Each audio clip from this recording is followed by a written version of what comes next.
आज हमारे सामने पद्म पुराण का एक बहुत ही दिलचस्प हिस्सा है, खास तौर पर माघ मास महात्म्य का 22वां अध्याय। अब इसमें दो बहुत बड़ी जानी पहचानी कहानियां हैं जो पहली नजर में बिल्कुल अलग लगती हैं। एक तरफ है देवताओं और असुरों का वो ब्रह्मांडीय संघर्ष, और दूसरी तरफ एक परिवार के अंदर का टकराव। हम सब ने ये कहानियां कहीं ना कहीं सुनी है, लेकिन आज हमारा मकसद सिर्फ इन्हें दोहराना नहीं है। हम ये देखने की कोशिश करेंगे कि पद्म पुराण की नजर से इन घटनाओं में क्या खास बात है। क्या कोई ऐसा पहलू है जो हमें इन किरदारों को एक नए नजरिए से देखने पर मजबूर करता है? तो चलिए इस तहकीकात में उतरते हैं। पहली कहानी की शुरुआत होती है एक बहुत बड़े पैमाने पर, समुद्र मंथन। देवता और असुर जो हमेशा से दुश्मन रहे हैं, अमृत पाने के लिए एक साथ आते हैं। लेकिन जैसे ही समुद्र से एक एक करके दिव्य चीजें निकलने लगती हैं, खासतौर पर देवी लक्ष्मी, तब मामला दिलचस्प हो जाता है। बिल्कुल, जब लक्ष्मी जी प्रकट होती हैं तो उनका सौंदर्य देखकर हर कोई मोहित हो जाता है। देवता, गंधर्व सब उन्हें पाना चाहते हैं। लेकिन यहाँ ब्रह्मा जी एक बहुत अहम फैसला लेते हैं। वो विष्णु जी से कहते हैं कि सिर्फ वही लक्ष्मी को संभालने के योग्य है, और इसकी वजह बड़ी गहरी है। वो कहते हैं कि विष्णु ने ही कच्छप अवतार लेकर मंदराचल पर्वत को अपनी पीठ पर धारण किया। उन्होंने ही धैर्य और स्थिरता से इस पूरे मंथन को मुमकिन बनाया। तो ये सिर्फ सुंदरता की बात नहीं है, ये ब्रह्मांडीय व्यवस्था में विष्णु की केंद्रीय भूमिका को मान्यता देना है। और लक्ष्मी जी भी विष्णु को ही चुनती हैं, उनके हृदय में अपना स्थान बनाती हैं। मुझे लगा था कि चलो यहाँ सब ठीक हो गया, लेकिन तभी कहानी एकदम से पलट जाती है। जहाँ देवता खुशियां मना रहे हैं, वहीं लक्ष्मी को ना पाकर असुर गुस्से से भर जाते हैं और धन्वंतरी के हाथ से अमृत का कलश ही छीन लेते हैं। ये तो पूरी बाजी पलट गई। यहीं पर विष्णु की एक अलग शक्ति सामने आती है, उनकी माया शक्ति। वो एक ऐसी सुंदर स्त्री का रूप धरते हैं, मोहिनी, जिसे देखकर दैत्य अपना सुध-बुध खो बैठते हैं। वो खुद ही अमृत का कलश उस स्त्री को सौंप देते हैं। अब यहाँ सिर्फ ये कहना कि बुद्धि बल से बड़ी है बहुत सतही बात होगी। यहाँ एक बड़ा दार्शनिक सवाल खड़ा होता है। हाँ, यही बात मेरे दिमाग में भी आ रही थी।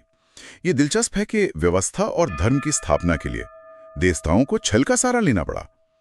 क्या स्रोत इस बात पर कोई टिप्पणी करता है कि धर्म की जीत के लिए अपनाए गए साधन भी हमेशा धर्म के रास्ते पर होने चाहिए, या यहाँ पर अंधी साधन को सही ठहरा रहा है? और इसका कोई सीधा जवाब नहीं है। स्रोत हमें इस दुविधा के साथ छोड़ देता है। यह दिखाता है कि धर्म और अधर्म के बीच की रेखा कई बार धुंधली हो सकती है। देवताओं का लक्ष्य था अमरता पाकर ब्रह्मांड में संतुलन स्थापित करना, और इसके लिए मोहिनी का रूप एक जरूरी रणनीति थी। यह धर्म की स्थापना के लिए साम, दाम, दंड भेद के इस्तेमाल का एक पौराणिक उदाहरण है। यह हमें सोचने पर मजबूर करता है कि क्या बड़ी भलाई के लिए किया गया छल अधर्म की श्रेणी में आएगा? बिल्कुल। तो मोहिनी देवताओं को अमृत पिला देती हैं, वो अमर हो जाते हैं और फिर हुए युद्ध में असुरों को आसानी से हरा देते हैं। इसके बाद त्रिदेव ब्रह्मा, विष्णु और महेश देवताओं की सुरक्षा और उनके योगक्षेम यानी उनकी देखभाल और कल्याण की जिम्मेदारी लेते हैं। तो एक तरह से इस मंथन और उसके बाद हुए धोखे से ही त्रिलोक में एक स्थायी व्यवस्था स्थापित होती है। सही कहा। इस संघर्ष से एक कॉस्मिक ऑर्डर बनता है, जहां हर देवता को उसका पद और जिम्मेदारी मिलती है। यह बाहरी दुनिया में व्यवस्था की स्थापना थी। तो पहली कहानी में हमने देखा कि कैसे देवताओं और असुरों के बाहरी संघर्ष से व्यवस्था स्थापित हुई, लेकिन स्रोत का दूसरा हिस्सा हमें दिखाता है कि सबसे बड़ा संघर्ष कभी-कभी बाहरी नहीं बल्कि आंतरिक होता है, परिवार के अंदर, अहंकार और सम्मान के बीच। और यहीं से दक्ष के यज्ञ की कहानी शुरू होती है, जो कहीं ज्यादा व्यक्तिगत और विस्फोटक है। और यहाँ भी सवाल वही है, पद्म पुराण इस जानी पहचानी कहानी पर क्या खास रोशनी डालता है? कहानी की शुरुआत भीष्म के एक सवाल से होती है। वो पुलस्त्य जी से पूछते हैं कि दक्ष की बेटी सती ने अपना शरीर क्यों त्यागा और शिव ने उनका यज्ञ क्यों तोड़ा। माहौल बहुत भव्य है। दक्ष प्रजापति ने एक विशाल यज्ञ का आयोजन किया है। ब्रह्मा, विष्णु, इंद्र, ऋषि, गंधर्व सब बुलाए गए हैं। लेकिन सती देखती हैं कि उनके पति भगवान शिव को न्योता ही नहीं दिया गया।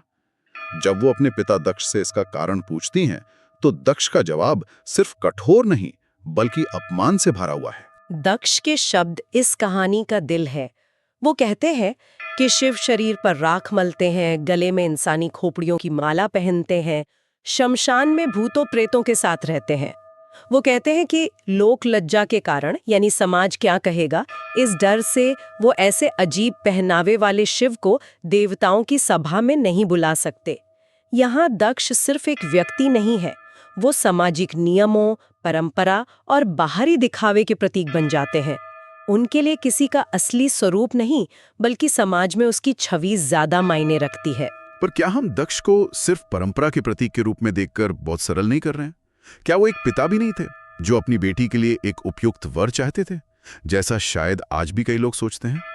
उनका अहंकार शायद इस सामाजिक दबाव से भी पैदा हुआ हो कि मेरा दामाद बाकियों जैसा क्यों नहीं है। ये एक बहुत ही मानवीय पहलू है और आपने सही पकड़ा, इससे दक्ष का किरदार ज्यादा जटिल हो जाता है। वो सिर्फ एक अहंकारी राजा नहीं, बल्कि एक ऐसा पिता भी है जो सामाजिक अपेक्षाओं के बोझ तले दबा है। वो अपनी बेटी से प्यार करते हैं, लेकिन उनका अहंकार और समाज की नज़र में अपनी प्रतिष्ठा बनाए रखने की इच्छा उस प्यार पर हावी हो जाती है। ये कहानी को एक सार्वभौमिक पारिवारिक ड्रामा बना देता है। अपने पति का ऐसा अपमान सुनकर सती का गुस्सा फूट पड़ता है। वो अपने पिता को याद दिलाती हैं कि सारे देवता जिन्हें आपने इतनी इज्जत से बुलाया है, उन्हें उनके पद और शक्तियां शिव की कृपा से ही मिली हैं। और फिर वो एक ऐसा कदम उठाती हैं जो सब कुछ बदल देता है। यहाँ पर पतिव्रता धर्म का जिक्र आता है, लेकिन ये सिर्फ पति की आज्ञा मानने वाला धर्म नहीं है। यहाँ सती इसे एक हथियार की तरह इस्तेमाल कर रही हैं। ये अपमान के खिलाफ उनका सबसे शक्तिशाली बयान है। वो कहती हैं कि इस शरीर से मुझे क्या लाभ, जो मेरे पिता से मिला है और मेरे पति का अपमान कर रहा है।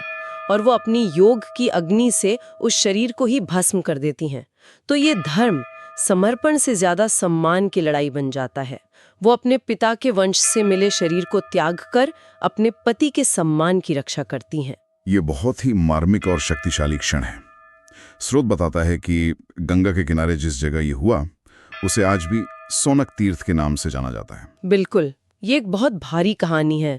जब भी मैं इसे पढ़ती हूँ तो ये सोचने पर मजबूर हो जाती हूँ कि अपमान के शब्द कितनी गहरी चोट पहुंचा सकते हैं, कि वो किसी को अपना अस्तित्व ही मिटा देने पर मजबूर कर दें। और जब शिव को ये खबर मिलती है तो उनका दुख एक भयानक क्रोध में बदल जाता है। वो अपने गणों को यज्ञ को तहस नहस करने का आदेश देते हैं। ये शिव का रुद्र रूप है।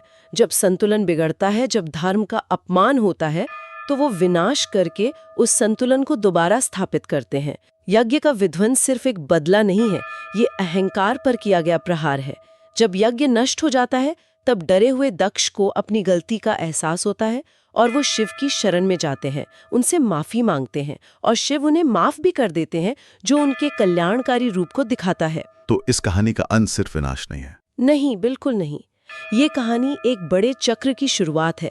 सती का आत्मदाह उनके पार्वती के रूप में दोबारा जन्म लेने का कारण बनता है। इसके बाद पार्वती घोर तपस्या करके शिव को दोबारा पति के रूप में पाती हैं। तो ये विनाश और पुनर्निर्माण के एक शाश्वत चक्र को दिखाता है। अपमान से विनाश हुआ और उस विनाश की राख से एक नए और मजबूत रिश्ते का जन्म हुआ। तो हमने दो बड़ी नाटकीय कथाएं देखी, एक ब्रह्मांडीय स्तर पर, दूसरी पारिवारिक। लेकिन स्रोत यही नहीं रुकता। इन महाकाव्य घटनाओं के बाद अचानक वो हमें कुछ बहुत ही व्यावहारिक चीज देता है, जैसे नारायण कवच। इन बड़ी बड़ी कहानियों के बाद अचानक एक स्तोत्र का आना, इसका क्या मतलब है? क्या ये कथा से भक्ति की ओर एक बदलाव है? आपने बिल्कुल सही नब्ज पकड़ी है। ये एक बहुत ही सोचा समझा बदलाव है। ये कथा को ब्रह्मांडीय स्तर से उठाकर एक आम इंसान के व्यक्तिगत स्तर पर ले आता है। समुद्र मंथन या दक्ष का यज्ञ ऐसी घटनाएं हैं जिनमें हम सीधे तौर पर शामिल नहीं हो सकते हैं। लेकिन नारायण कवच एक ऐसा साधन है, एक ऐसा टूल है जिसे कोई भी व्यक्ति अपनी रोजमर्रा की जिंदगी में खतरों और मुश्किलों से बचने के लिए इस्तेमाल कर सकता है। ये महाकाव्य को भक्ति से जोड़ता है। तो ये कवच सिर्फ एक प्रार्थना नहीं है, इसका नाम कवच यानी आर्मर क्यों है? क्योंकि इसे एक दिव्य सुरक्षा कवच की तरह ही देखा जाता है। ये सिर्फ एक स्तोत्र नहीं है, ये एक तरह का अनुष्ठान है। इसमें विष्णु के अलग अलग अवतारों, उनके सुदर्शन चक्र, उनकी गदा, उनके शंख का आह्वान किया जाता है कि वो हर दिशा से, पूर्व, पश्चिम, उत्तर, दक्षिण, ऊपर, नीचे, पानी में, आग में, हवा में, हर तरह के संकट से भक्त की रक्षा करे। ये एक तरह से अपने चारों तरफ एक आध्यात्मिक ऊर्जा का घेरा बनाना है। स्रोत में इसकी शक्ति को साबित करने के लिए एक छोटी कहानी भी है ना? हाँ, और वो कहानी बहुत दिलचस्प है। एक गंधर्वराज चित्ररथ अपने विमान में कहीं जा रहे थे। अचानक उनका विमान जमीन पर गिर गया। वो हैरान थे कि ऐसा कैसे हुआ। तब उन्हें वालखिल्ली ऋषियों ने बताया कि वो अनजाने में एक ब्राह्मण की हड्डियों के ऊपर से गुजर गए थे और उस ब्राह्मण ने अपनी जिंदगी में नारायण कवच को सिद्ध किया हुआ था।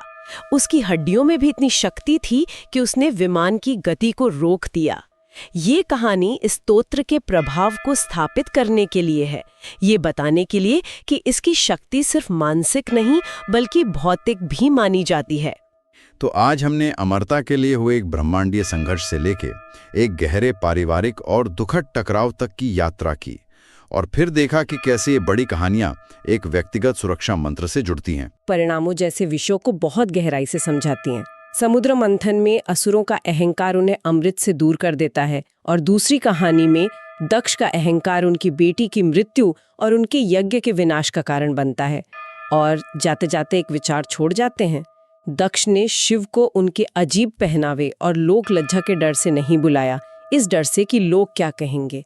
ये हमें सोचने पर मजबूर करता है कि हम आज भी कितनी बार समाज की उम्मीदों और इस डर के कारण किसी के असली महानता या मूल्य को पहचानने से चूक जाते हैं, सिर्फ इसलिए क्योंकि वो पारंपरिक सांचे में फिट नहीं बैठता। हो सकता है कि जिसे हम अजीब या अस्वीकार्य समझ रहे हों वही असली दिव्यता हो।